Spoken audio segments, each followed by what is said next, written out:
tulin väikesele kergele lõunasele jalutuskäigule või sörgile. Liiga kerge see just ei ole, sest tee läheb mäest ülesse. Näib, et olen kohale jõudnud Pikotos Parkelose või kuidas iganes seda hääletakse vaatepunkt. Vaatan kella järgi, et pisut alla 4 kilomeetri minu majutuskohast. Ja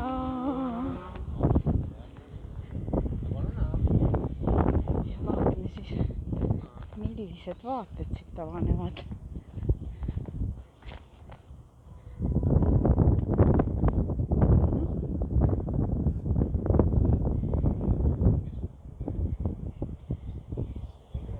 Midagi näeb ka.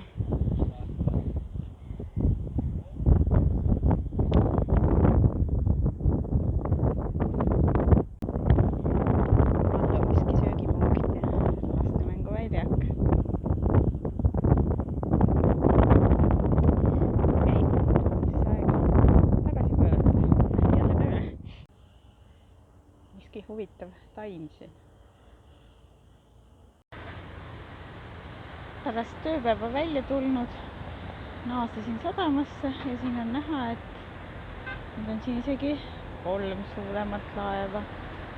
Porto Santo laev siin lähedal asuvale samas saarestikus olevale saarele ja 2 kruiisilaeva.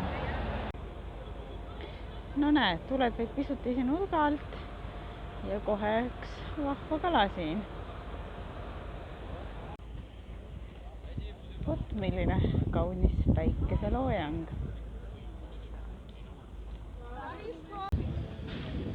Paistab, et inimesed teevad siin miskit trenni.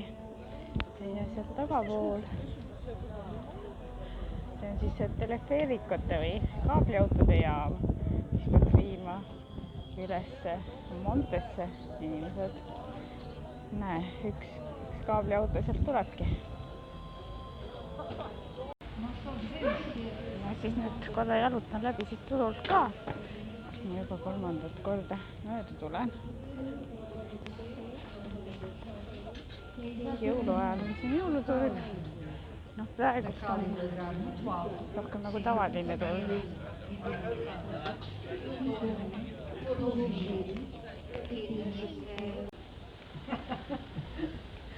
Aga siin tundub käivat miskisugune portugalikeelne esinemine.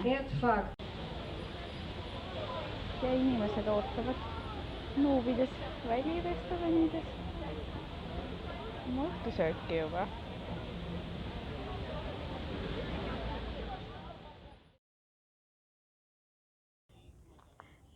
Täna lõunane vahepala. Siin miskasugune kindlus, mis paistab kohe ära. Minu uue kodukontori aknastega satud siia veel ei ole.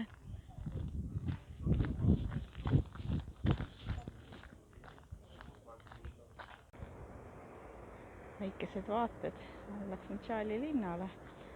Täna paistab ka kruiisilaevu rohkem kui üks olema. Vot, olen jõudnud Botanica haigla värava taha.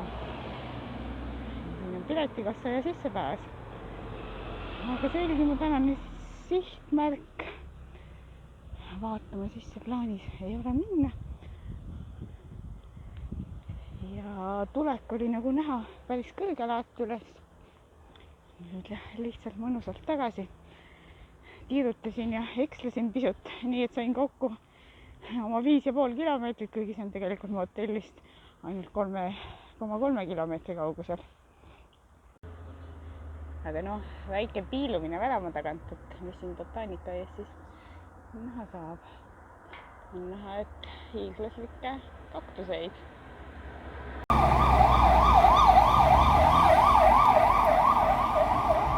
Tänase päeva eest sain kirja 7,5 produktiivset töötundi.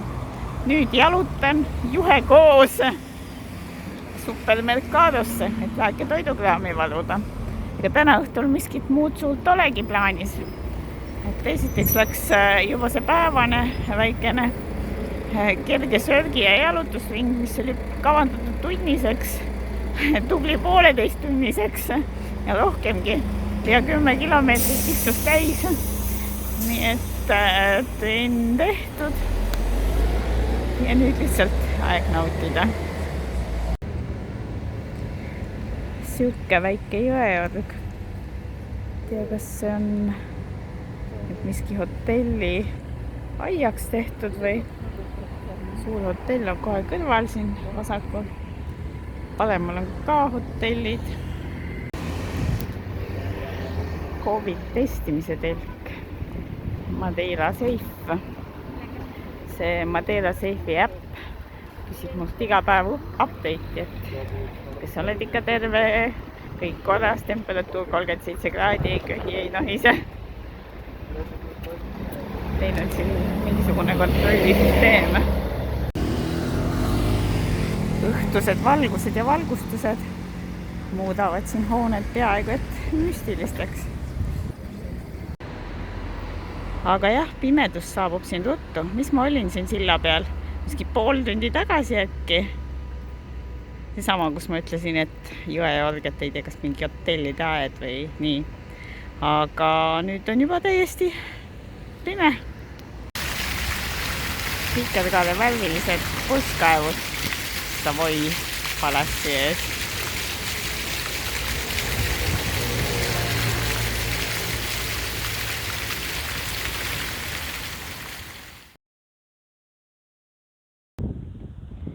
Uus päev, taas uuel lõunasel või täpsemini hilishommikusel jalutuskäigul ja kerge sörgiringil, sest ei saa ju tulla Madeirale ja siis istuda terve päeva hotellitoas ja keldri nägu minna. Aga siin kõrval tee ääres on nüüd näha kraanasid, nii et ehitustööd ikka käivad. Ja valisin siis rajaks sellise veeäärse tee. Paistab suht inimtühi, nii et mõnus sörkida. Niisiis jõudsin oma tänasesse sihtpunkti, Playa Formosasse. Ja siin on nüüd ümbruskonna vaated, sellised kõrged terrassid, majad. Rand ise on kivine, ilmselt mitte rõõmsaks mõeldud.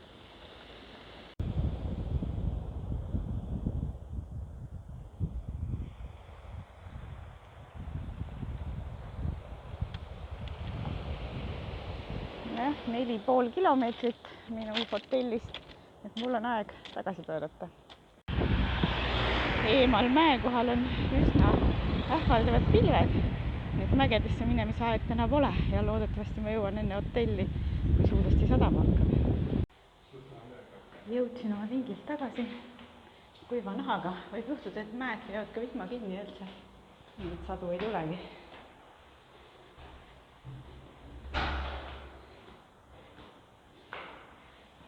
See on siis minu korteri uks.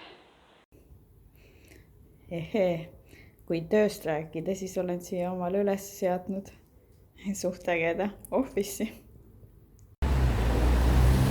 Hankisin omale kotitäie küpsetatud kastaneid ja suundun oma kergele õhtusele jalutuskäigule.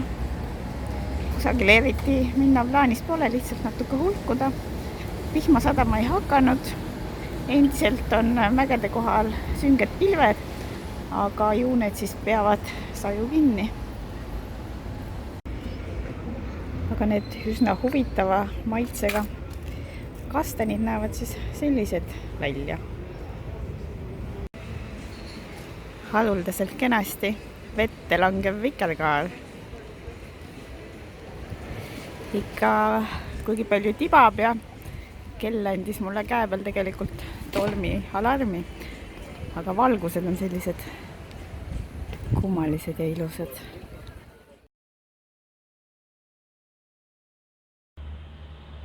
Lõunasel ringil Vereda do Amparo.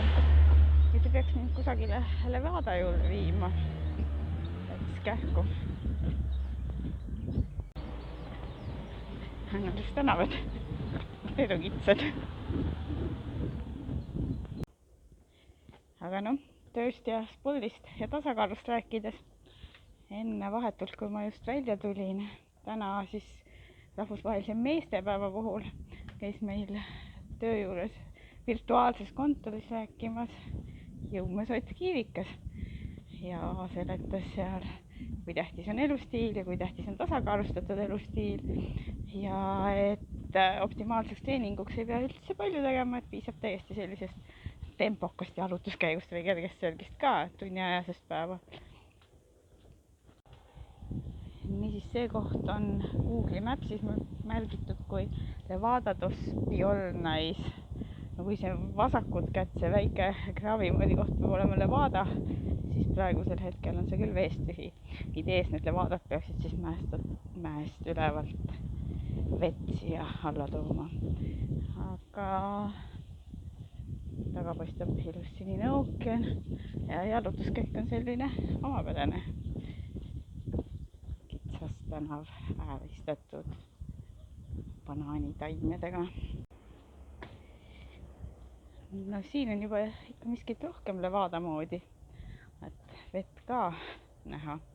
Siuke tänav, et keskel siuke veeoja ja siis äärte pealt tuleb kikerleda. No see on juba siuke paras balansseerimine.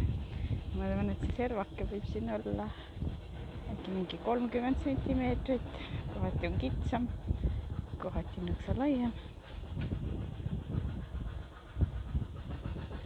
Ja siis paremat kätt saab vaadata üle ääre. Äärekese peal on väikesed sisalikulised, naudivad sooja ilma ja päikesepaistet. Siin nüüd jälle paistab, et vett ei ole, aga tegelikult ma ühe koha peal nägin, et see veejuga on lihtsalt siin tee all peidus. Et pole midagi ära kuivanud kõik.